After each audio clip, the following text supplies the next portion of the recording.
as I go, to anywhere I flow. Sometimes I believe, at times I'm rational.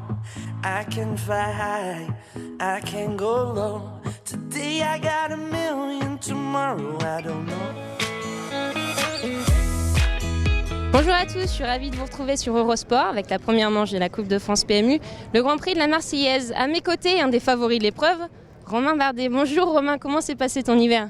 Bonjour, un bon hiver, très bon hiver. Maintenant, voilà, hâte de reprendre. Bien content de reprendre comme chaque année à la Marseillaise sur un parcours un peu durci. Donc voilà, tous les voyants sont ouverts pour encore une belle saison, j'espère.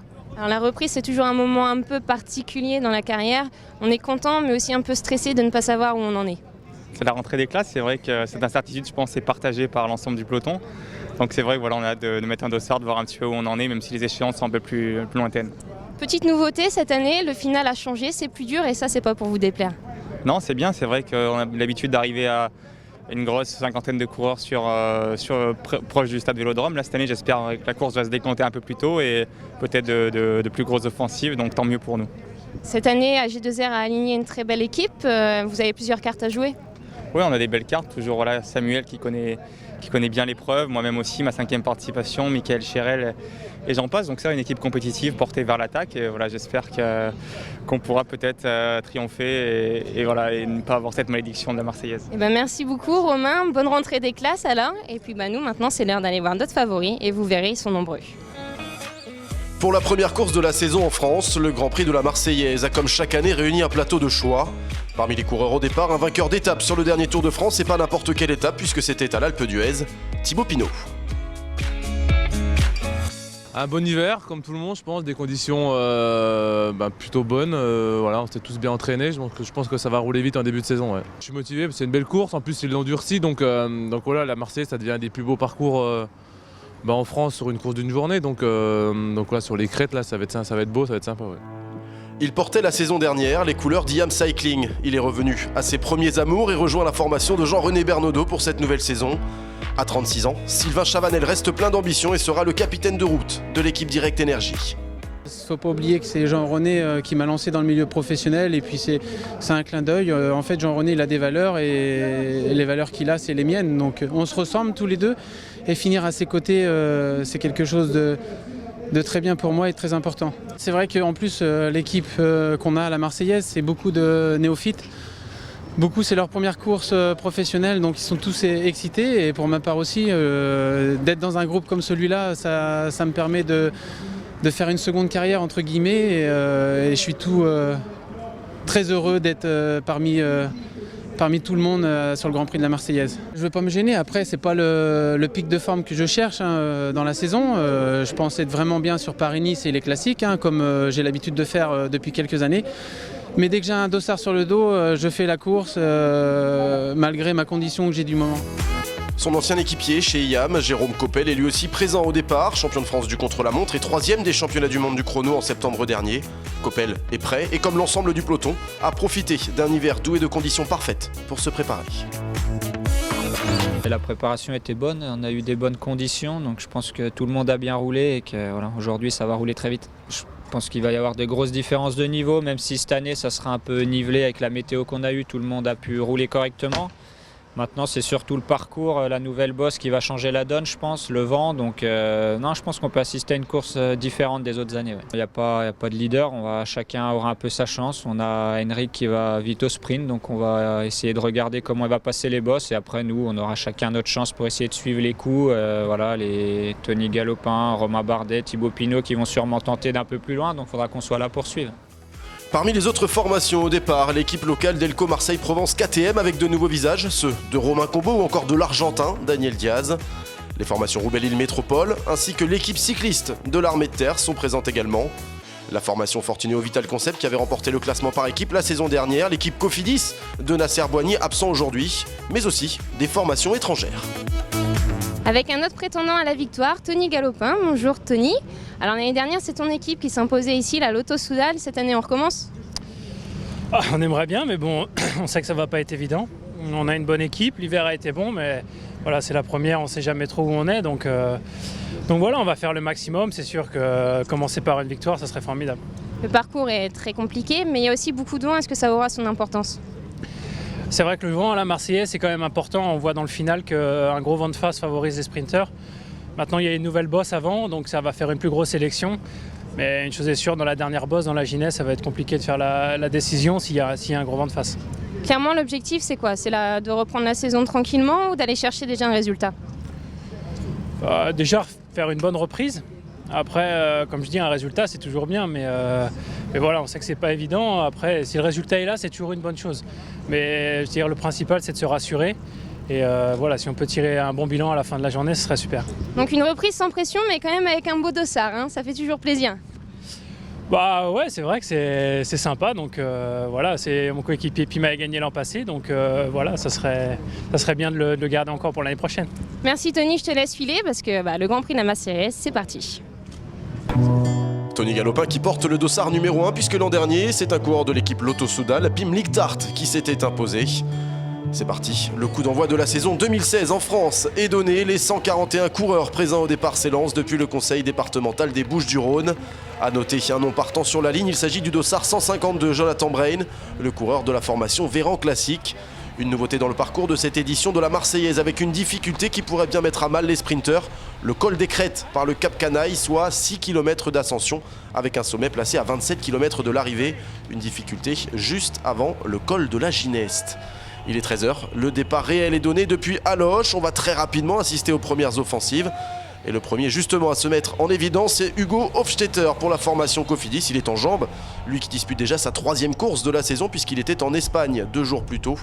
Mais son offensive est rapidement contrôlée par un peloton très vigilant. En ce début de course, personne ne veut rater la première échappée. Une nouvelle offensive est lancée, cette fois par les locaux de Delco Marseille Provence KTM. C'est Daniel Diaz, l'Argentin, qui tente de sortir. Il est accompagné d'un coureur de la formation de l'Armée de Terre. Il s'agit de Jérôme Ménard, passé professionnel l'année dernière. Derrière les deux fuyards, ça réagit. Un homme sans rencontre, Flavien Dassonville pour l'équipe HBBTP Aubert 93. Les deux premiers attaquants n'ayant que peu d'avance, Dassonville va revenir sur le duo et après 15 km, ils sont donc 3 à l'avant avec Daniel Diaz, Jérôme Ménard et Flavien Dassonville. L'écart est mince, il ne dépasse pas les 20 secondes pour l'instant et tout laisse à penser que de nouvelles offensives vont voir le jour au sein du peloton. Un peloton très compact qui ne semble pas réagir pour l'instant.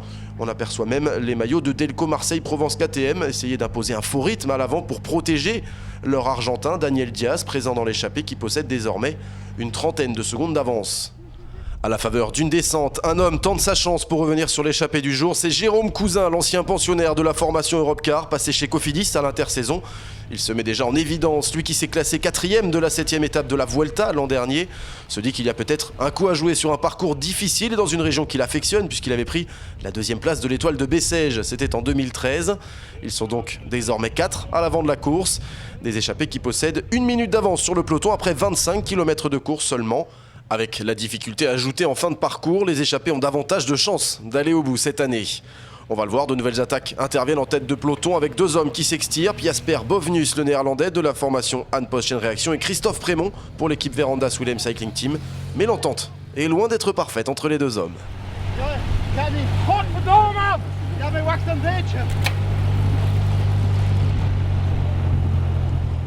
Jasper Bovnus décide alors d'y aller seul. Le coureur de 24 ans, passé par Rabobank Development et stagiaire l'année dernière chez Cannondale Garmin, a 1 minute à combler, mais le défi ne semble pas lui faire peur. On vous rappelle l'identité des 4 hommes à l'avant: Jérôme Cousin, Daniel Diaz, Jérôme Ménard et Flavien Dassonville. Le peloton, lui, est pointé à 2 minutes. Dans ce peloton, justement, c'est l'équipe FDJ qui fait le train pour protéger son leader, Thibaut Pinot, ainsi qu'Arthur Vichot, plein d'ambition pour cette nouvelle année. Sylvain Chavanel est aussi à l'avant. On aperçoit l'équipe Top Sport Vlaanderen baloise. Justin Jules, vainqueur en 2013, est également présent sous les couleurs de Véran Classique.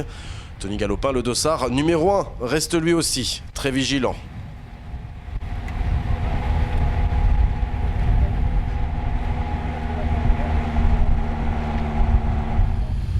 C'est terminé en revanche pour un homme, le Belge Christophe Prémont, qui n'insiste pas. L'échappée est trop loin désormais, il va être logiquement repris. Retour sur les échappés qui collaborent bien pour le moment. On retrouve donc Jérôme Cousin sous ses nouvelles couleurs. On l'avait quitté sur la Vuelta la saison dernière. Il avait pris notamment une 4e place à la Alpujarra derrière Fabio Aru et devant Rafal Majka.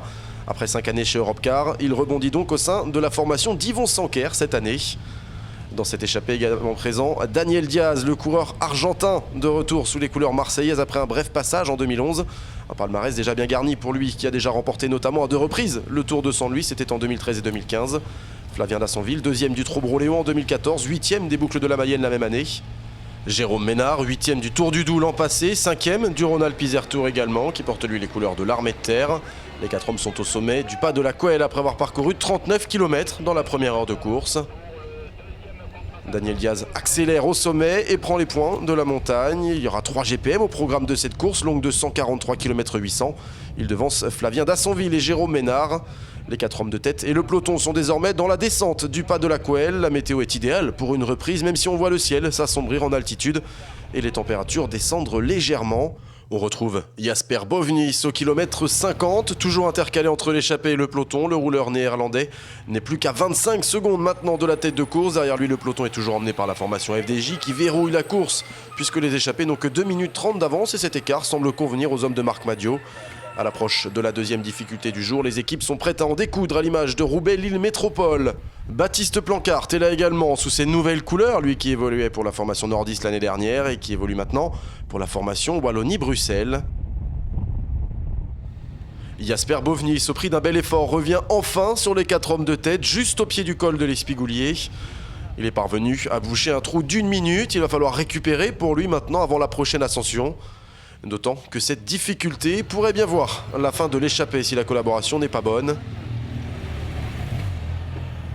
Le peloton s'approche à grands pas lui aussi de l'Espigoulier, justement un col long de 14 km. Son sommet est situé à 73 bornes de l'arrivée et c'est souvent dans cette montée avec des passages à 10% que les favoris se dévoilent. La course risque donc de prendre une toute autre dimension dans les kilomètres à venir. Ménard, Cousin, Diaz, Dassonville et Bovnis entament la 2e difficulté du jour avec seulement 2 minutes d'avance sur un peloton emmené par la FDJ et le premier à être distancé. C'est logiquement Jasper Bovnis, on pouvait s'y attendre après sa folle chevauchée, sa folle remontée pour revenir sur l'avant de la course. Le reste de l'échappée résiste quant à elle au peloton et se dispute le 2e Grand Prix de la montagne. Et une fois encore, c'est Daniel Diaz qui va couper la ligne le premier devant Flavien Dassonville et Jérôme Ménard. Avec ce 2e succès, l'Argentin est assuré de remporter le classement des grimpeurs. Une distinction importante pour son équipe Delco Marseille Provence KTM qui évolue à domicile aujourd'hui et qui avait à cœur de se montrer devant ses supporters. Le peloton, ou plutôt ce qu'il en reste désormais dans la descente de l'Espigoulier, une sélection a été faite dans l'ascension. Le peloton a repris 30 secondes dans cette côte et les hommes de tête n'ont plus qu'1 minute 30 d'avance. Les FDJ ne faiblissent pas et continuent de contrôler la course pour leur leader Thibaut Pinot qui est d'ailleurs venu reconnaître le final de ce Grand Prix d'ouverture le mercredi précédant la course. Autant dire que le Français vainqueur à l'Alpe d'Huez cet été devrait jouer les premiers rôles sur cette fin de course et pour le moment, son équipe contrôle parfaitement les débats. Le peloton gagne du terrain, il n'est plus qu'à 1 minute 20 des 4 échappés au pied de la dernière difficulté du jour. Il va falloir être très costaud pour résister au retour des favoris décidés à empêcher une arrivée au sprint. Le groupe de tête se scinde alors en 2 dès les premières pentes du col des Crêtes. C'est Jérôme Cousin et Flavien Dassonville qui sont les 2 plus forts dans ce quatuor. Daniel Diaz et Jérôme Ménard abdiquent rapidement, mais le coureur de la formation Delco Marseille Provence KTM a assuré l'essentiel puisqu'il termine meilleur grimpeur de ce Grand Prix, la Marseillaise. Le duo de tête est dans l'avant-dernière difficulté du jour, puisque rappelons-le, le col de la Gineste, qui se situe un petit peu plus loin, lui n'est pas répertorié au classement de la montagne. Accélération de Jérôme Cousin, le coureur de la formation Cofidis, sur les hauteurs de la Ciotat, sans que Flavien Dassonville peine à le suivre. Il va tenter sa chance en solitaire, tout en étant conscient qu'un retour du peloton est plus que probable maintenant, alors que nous sommes à 35 km de l'arrivée. Derrière lui, le peloton continue de progresser à vive allure et va très rapidement reprendre Flavien Dassonville. Il ne reste donc plus que Jérôme Cousin à l'avant de la course, mais son avance lui aussi se réduit à vitesse grand V. La FDJ emmène toujours ce peloton, on voit les Cofidis, également les Lotto Soudal, replacés Tony Galopin à l'avant. Les hommes de la FDJ aperçoivent maintenant le dernier rescapé de l'échappée matinale, Jérôme Cousin, l'ancien coureur de la formation Europcar qui ne se fait plus d'illusions, c'est terminé. Pour lui, il va être revu à son tour. On voit Romain Bardet présent à l'avant, la formation FDJ également avec Thibaut Pinot qui accélère. La voilà, la première attaque de l'un des favoris. Thibaut Pinot lance les hostilités, la grande explication va pouvoir commencer immédiatement. Romain Bardet prend sa roue. On aperçoit également Tony Galopin juste derrière qui essaye de réagir et de revenir sur les 2 hommes. On s'attendait à ce que les leaders se livrent une belle bataille, mais ça arrive tôt puisque nous sommes à plus de 30 km de l'arrivée. Thibaut Pinot a décidé de prendre les choses en main. Nouvelle offensive au sein du peloton, cette fois c'est Jérôme Coppel qui tente de sortir, le champion de France du contre-la-montre qui s'était montré très à l'aise sur le dernier Tour d'Espagne. Il est en forme en ce début de saison, le coureur de la formation IAM Cycling, lui qui aime les courses difficiles, puisqu'il a remporté à 2 reprises le Tour du Doubs en 2010 et 2012. Cette même année, il s'était illustré en s'adjugeant le classement général de l'Étoile de Bessèges. Cette saison s'annonce palpitante pour lui avec en point de mire les Jeux Olympiques, comme pour de nombreux coureurs présents aujourd'hui. Derrière l'attaque du coureur IAM Cycling, la FDJ va réagir très rapidement et ne lui laisser que très peu de chance. Les coéquipiers de Thibaut Pinot et d'Arthur Vichot n'ont pas l'intention de laisser quiconque partir. Ils cadenassent parfaitement la course pour l'instant. Jérôme Coppel n'est qu'à quelques mètres devant, il résiste tant bien que mal, mais le Français n'arrive pas à faire le trou sur un peloton décidé à revenir avec les formations FDJ, AG2R La Mondiale ou encore Lotto Soudal. Nouveau regroupement en tête de peloton à quelques mètres du sommet de la route des Crêtes. Et c'est à nouveau un coureur de la formation IAM qui va s'illustrer. Après Jérôme Coppel, c'est Driss de Venins qui passe en tête du dernier Grand Prix de la montagne de la journée devant Mickaël Cherel et Thibaut Pinot. La nouvelle difficulté ajoutée par Roland Villalonga et les organisateurs a bel et bien fait son effet puisque le peloton est désormais réduit à une trentaine d'unités seulement. Il ne reste que 25 km à parcourir dans cette première manche de la Coupe de France PMU. Et tous les favoris sont bien présents à l'avant dans ce groupe. De nouvelles attaques vont voir le jour en tête de peloton et cette fois, c'est Driss de Venins, déjà remuant au sommet de la route des Crêtes qui accélère. L'équipe suisse a de l'ambition elle aussi aujourd'hui et se verrait bien aller chercher un premier succès dans la cité phocéenne. 3 hommes prennent donc quelques mètres d'avance sur le peloton après l'accélération de Venins. On retrouve à ses côtés Thibaut Pinot pour l'équipe FDJ et Boris Dron pour la formation Wanty Groupe Gobert. La descente sur Cassis est très technique avec des pentes avoisinant les 25% par endroit. Une descente qui va mener les coureurs directement au pied du col de la Gineste, juge de paix de ce Grand Prix de la Marseillaise, même si rappelons-le, il n'est pas répertorié au classement de la montagne. Chaque année, on assiste à une grande explication dans cette mythique ascension qui fait la renommée de la course.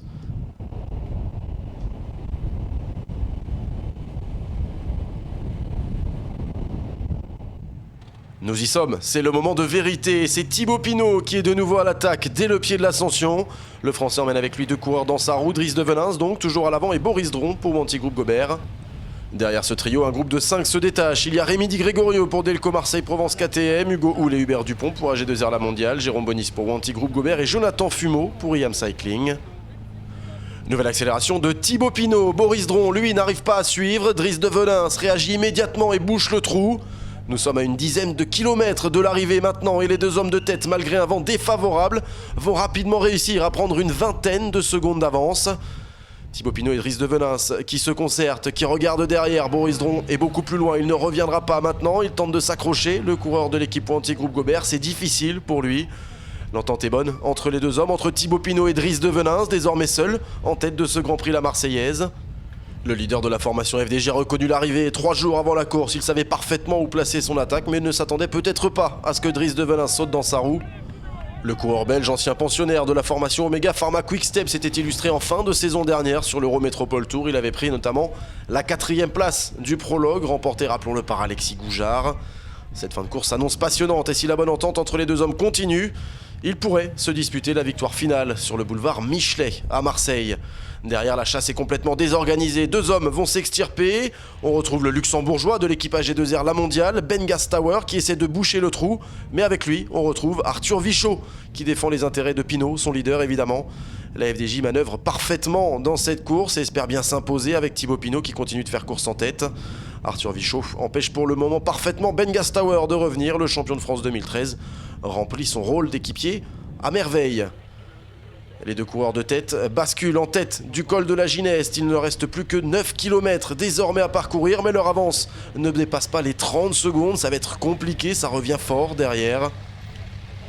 Le peloton, lui, bute à son tour face au vent et à quelques mètres du sommet, semble même avoir abdiqué. On n'y croit plus au sein de ce qui reste du peloton, réduit à quelques unités maintenant. Ça devient de plus en plus compliqué et le peloton ne reviendra pas, conscient que le parcours est favorable maintenant au duo de tête. On va certainement assister à une grande explication entre 2 hommes. Le peloton ne reviendra pas. Thibaut Pinot et Driss de Venins descendent vers Marseille. Ils ont fait le trou. Avec une quarantaine de secondes, ils vont se jouer la gagne, les 2 hommes. Le parcours leur est totalement favorable. C'est une descente. La flamme rouge maintenant pour Thibaut Pinot et Driss de Venins. C'est au sprint que va se jouer ce Grand Prix la Marseillaise. Mais un sprint en tout petit comité puisqu'il va se disputer entre 2 hommes. Thibaut Pinot pour la formation FDJ, Driss de Venins pour l'équipe IAM Cycling. Les 2 hommes qui disputent aujourd'hui la première course de la saison. Ce Grand Prix d'ouverture qui promettait évidemment avec cette nouvelle difficulté. Nous sommes à 300 mètres de la ligne. ligne. Driss de Venins qui se retourne, qui regarde Thibaut Pinot, qui va lancer le sprint en premier. C'est le coureur de la formation FDJ qui accélère maintenant. Thibaut Pinot qui prend un tout petit peu d'avance, mais Driss de Venins qui réagit. Driss de Venins ou Thibaut Pinot pour ce grand prix d'ouverture. Driss de Venins qui passe devant maintenant. Driss de Venins qui résiste. Victoire pour le coureur de la formation IAM Cycling, la deuxième place pour Thibaut Pinot. Et derrière les deux hommes, on va se battre évidemment pour les places d'honneur, pour la troisième place. Le sprint du peloton, du moins ce qu'il en reste, avec Baptiste Plancart qui lance son sprint. Baptiste Plancart qui va venir prendre la troisième place aujourd'hui ici dans les rues de Marseille. Mais la victoire, elle revient à Driss de Venins. Thibaut Pinot avait lancé très tôt son sprint. Driss de Venins a attendu et resté dans la roue avant de déborder le leader de la formation FDJ. Il n'y a quoi, une demi-roue qui sépare les deux hommes, mais la victoire revient aujourd'hui au coureur de la formation IAM Cycling.